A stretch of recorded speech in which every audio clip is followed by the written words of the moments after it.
কলকাতায় এসআইআর আতঙ্কে মৃত্যুর অভিযোগ। মৃতের নাম শেখ ইসমাইল, বয়স 70 বছর। রাজহাট হোসনাবাদের বাসিন্দা শেখ ইসমাইল এসআইআর শুনানিতে ডাক পেয়েছিলেন। পরিবারের অন্যান্য সদস্যদেরও শুনানিতে ডাকা হয়। তাদের সঙ্গেই শুনানি কেন্দ্রে গিয়েছিলেন বৃদ্ধ, আর তারপরে তিনি হৃদরোগে আক্রান্ত হন। দাবি পরিবারের। প্রথমে তাঁকে চুঁচুড়া ইমামবাড়া হাসপাতালে ভর্তি করা হয়, সেখান থেকে নিয়ে যাওয়া হয় কলকাতার হাসপাতালে। সেখানে মৃত্যু হয় শেখ ইসমাইলের। এসআইআর আতঙ্কে মৃত্যু হয়েছে বৃদ্ধের, দাবি পরিবারের।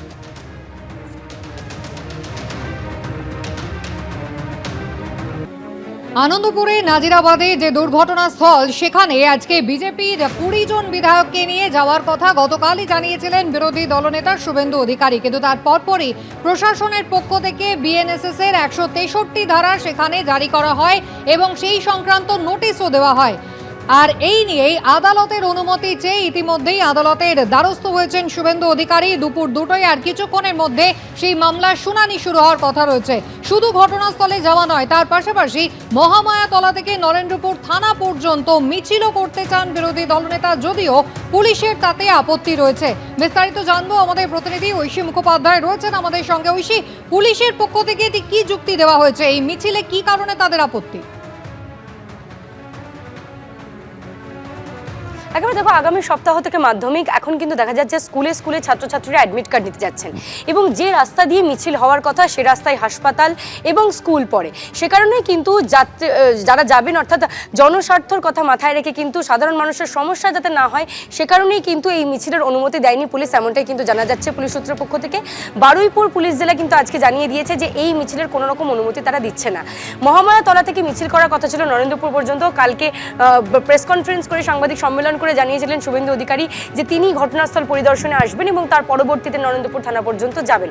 আজকে কিন্তু দেখা যাচ্ছে যখন তিনি হাইকোর্টের দ্বারস্থ হয়েছেন অনুমতি চেয়ে এই ঘটনাস্থলে আসার ক্ষেত্রে, এবং তারই সঙ্গে নিন্দা জানিয়েছেন এই সম্পূর্ণ ঘটনার, এবং বলেছেন যে শুধুমাত্র বিরোধিতা করার জন্য এবং বিরোধী দলনেতাকে এখানে আসার থেকে আটকানোর জন্যই গতকাল 5টা থেকে আগামী কয়েক মাসের জন্য এখানে যে 163 ধারা তা জারি করা হয়েছে। তোমায় জানিয়ে রাখি যেখানে 5 জনের বেশি কিন্তু আসা যাবে না, এমনটাই কিন্তু নির্দেশ।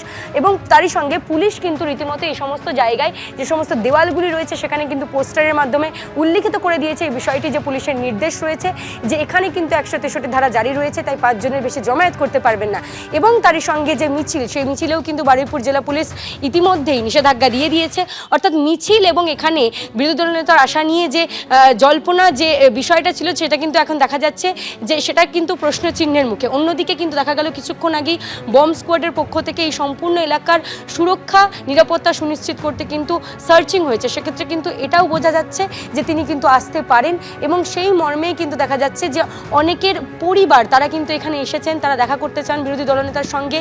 এবং তোমায় যেমনটা জানাচ্ছিলাম যে 163 ধারা এখানে জারি রয়েছে, তাই 5 জনের বেশি জমায়েত করতে পারবে না, এবং পুলিশ কিন্তু মিছিলেও নিষেধাজ্ঞা দিয়ে দিয়েছে। তবে এর কোনো রকম পরিবর্তন বা রুট পরিবর্তন করে মিছিলের কিন্তু অনুমতি এখনও পুলিশের পক্ষ থেকে কিছু জানা যায়নি। ঐশী, ধন্যবাদ।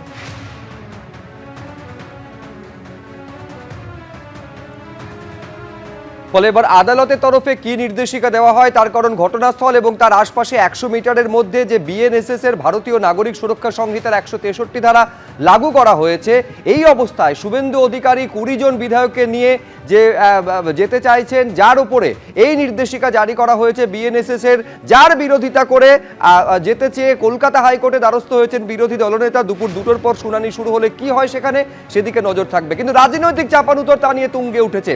সুকান্ত মজুমদার কি বলছেন একবার দেখাবো। রাজ্যের মুখ্যমন্ত্রী, মাননীয় মুখ্যমন্ত্রী, দমকল মন্ত্রী এবং অন্যান্য মন্ত্রী এবং ক্যাবিনেট যারা আছেন, তাদের যে অ্যাটিটিউড, তাদের যে সমস্যাকে বা এই যে দুর্ঘটনাকে নিয়ে যে অ্যাক্টিভিটিস, সেই অ্যাক্টিভিটিস কিন্তু অত্যন্ত দুঃখজনক। মমতা বন্দ্যোপাধ্যায়ের উচিত ছিল এই জায়গায় যাওয়া। দমকল মন্ত্রী মনে হয় 36 না 34 ঘন্টা পর সেখানে পৌঁছেছিলেন। এটা প্রমাণ করছে যে এই সরকার ইনসেনসিটিভ, এই সরকার অসংবেদনশীল সরকার। মুখে মামাটি মানুষের সরকার হলে পরেও এই সরকার মানুষ পোড়ানোর সরকার। এবং এর সাথে একটা গুরুত্বপূর্ণ বিষয় আপনারা মনে রাখবেন, কেন্দ্র সরকার শ্রমিকদের সুরক্ষার জন্য শ্রমিক সেই কোড, লেবার কোড চালু করেছে, 4টি লেবার কোড। সেই লেবার কোড যদি পশ্চিমবঙ্গে ঠিকমতো লাগু হতো, তাহলে পরে কিন্তু এই ঘটনা ঘটতো না। পাল্টা কি বলছেন তৃণমূল সাংসদ সৌগত রায়, এবার দেখুন। পুলিশ ঠিকই করেছে। একটা ট্র্যাজেডি নিয়ে শুভেন্দু রাজনীতি করবে তো ঠিক না। এটা একটা খুব খারাপ দুর্ঘটনা ঘটেছে, তো কারুর নামে দোষ দিয়ে লাভ নেই। অনেক লোক মারা গেছে, একটা খুব দুঃখজনক ব্যাপার। শুভেন্দু সেখানেও গিয়ে রাজনীতি করলে কি করে হবে? পুলিশ ঠিক করেছে। এবিপি আনন্দ এগিয়ে থাকে, এগিয়ে রাখে।